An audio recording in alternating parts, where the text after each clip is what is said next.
Assalamualaikum warahmatullahi wabarakatuh. Materi kita kali ini tentang beriman kepada kode dan koder.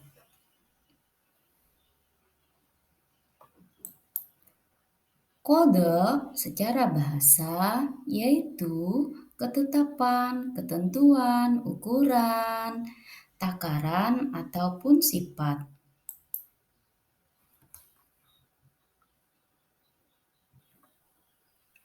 Sedangkan kode secara istilah berarti ketetapan, ketentuan, ataupun keputusan Allah tentang suatu perkara yang sudah ada di Lauhil Mahfudz sejak zaman azali, sebelum adanya alam ini yang belum diketahui dan belum diterima oleh makhluknya. Kode dan koder disebut dengan takdir. Beriman kepada kode dan koder berarti kita meyakini adanya ketentuan Allah Subhanahu wa Ta'ala yang berlaku untuk manusia sebagai bukti dari kekuasaan Allah Subhanahu wa Ta'ala. Dengan kata lain, iman kepada kode dan koder artinya percaya dan yakin dengan sepenuh hati bahwa Allah Subhanahu wa Ta'ala telah menentukan tentang segala sesuatu bagi makhluknya, agar manusia bertambah kuat akidahnya dan kesadarannya untuk taat dan tunduk kepada Allah. Setiap muslim, laki-laki maupun wanita, wajib beriman kepada kode dan koder Allah Subhanahu wa Ta'ala. Rasulullah Shallallahu Alaihi Wasallam bersabda, yang artinya tidaklah beriman seseorang sebelum ia beriman kepada kode dan koder yang baik maupun yang buruk. Hadis riwayat Tirmizi dari Jabir. Penjelasan hadis tersebut diperkuat oleh hadis riwayat Muslim yang artinya engkau beriman kepada Allah Subhanahu wa Ta'ala, malaikat-malaikatnya, kitab-kitabnya, rasul-rasulnya, dan hari akhir, dan engkau beriman kepada takdir yang baik maupun takdir yang buruk. Setiap orang mukallaf atau dewasa wajib meyakini dan memastikan bahwa seluruh perbuatan, ucapan, dan gerakan yang baik maupun yang jelek adalah terjadi karena kehendak dan pengetahuan Allah Subhanahu wa Ta'ala. Pengertian qadar. Qadar secara bahasa artinya sebagai sebuah ketentuan atau kepastian dari Allah Subhanahu wa Ta'ala, maupun ketetapan atau keputusan. Qadar secara istilah yaitu penentuan yang pasti sudah ditetapkan oleh Allah Subhanahu wa Ta'ala, baik yang sudah terjadi, sedang terjadi, maupun yang akan terjadi. Qadar Allah Subhanahu wa Ta'ala selalu sesuai dengan qadanya. Artinya, perbuatan Allah Subhanahu wa Ta'ala selalu sama dengan apa yang direncanakan dan ditetapkannya.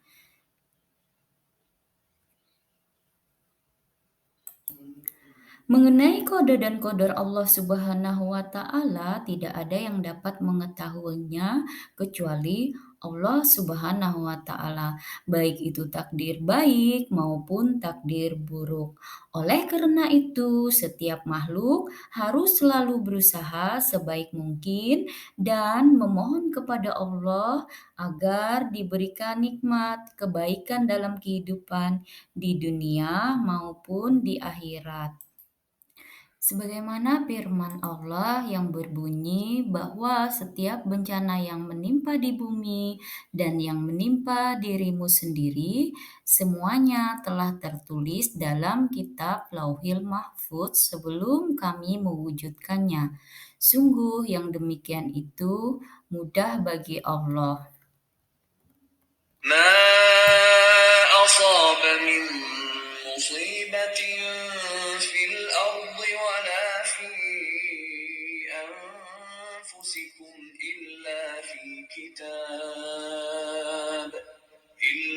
في كتاب من قبل أن نبرأها إن ذلك على الله يسير.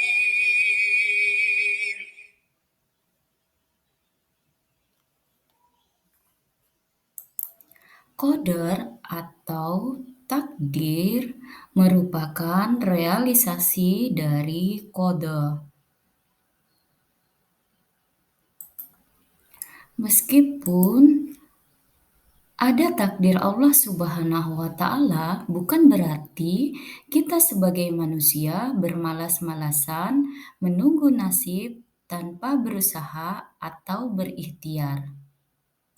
Karena sebuah keberhasilan tidak akan tercapai tanpa adanya usaha. Jadi, usaha tetap harus dilakukan, bagaimanapun hasilnya harus dapat diterima dengan lapang dada, karena itu merupakan takdir Allah Subhanahu wa Ta'ala. Qada dan qadar adalah dua hal yang tak terpisahkan. Hubungan keduanya ibarat rencana dan pelaksanaan atau implementasi. Misalnya, Ayah Ahmad berencana membeli sebuah sepeda sebagai hadiah jika nilai rapot Ahmad baik.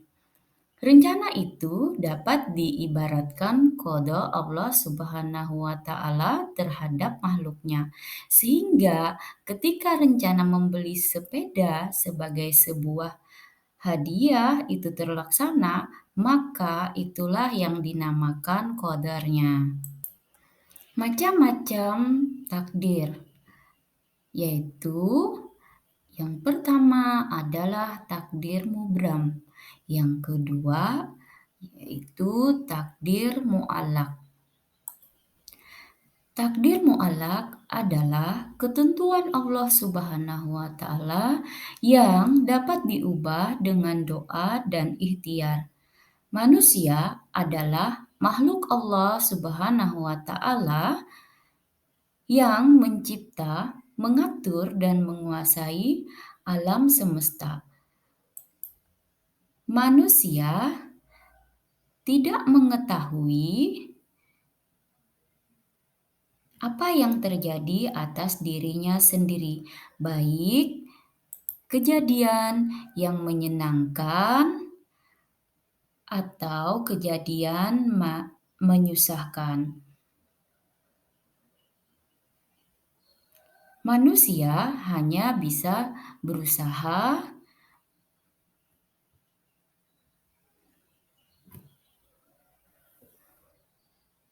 dan berserah diri kepada Allah.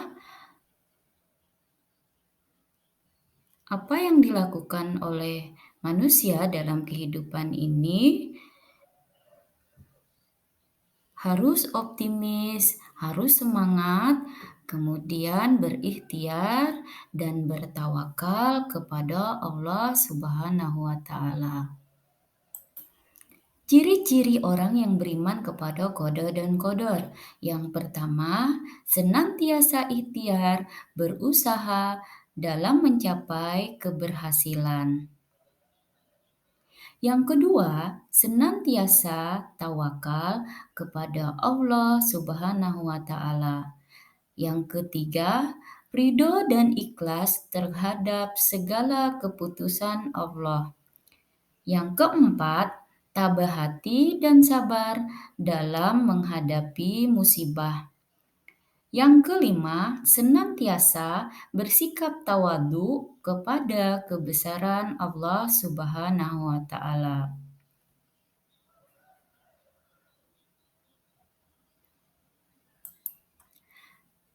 Manfaat iman kepada qada dan qadar. Yang pertama, melatih diri untuk bersabar dan bersyukur.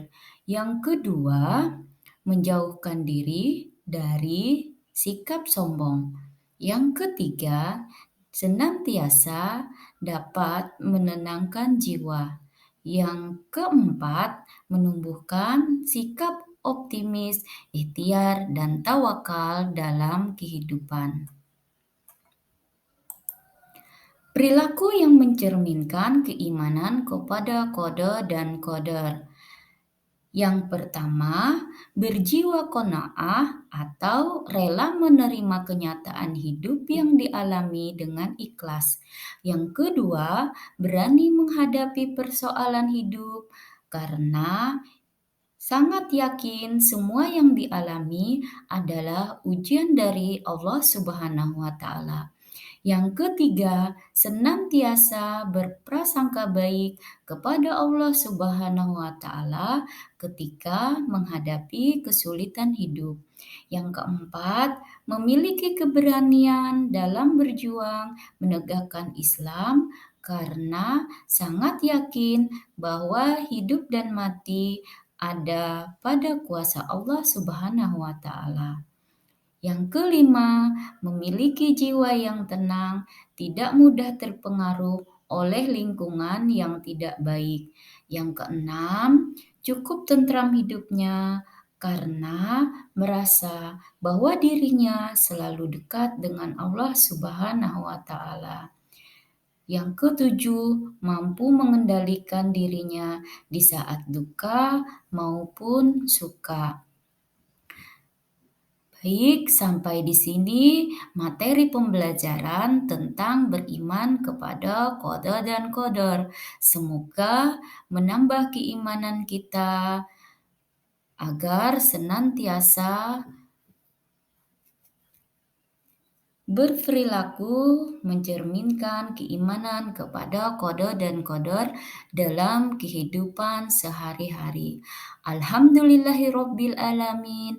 Assalamualaikum warahmatullahi wabarakatuh.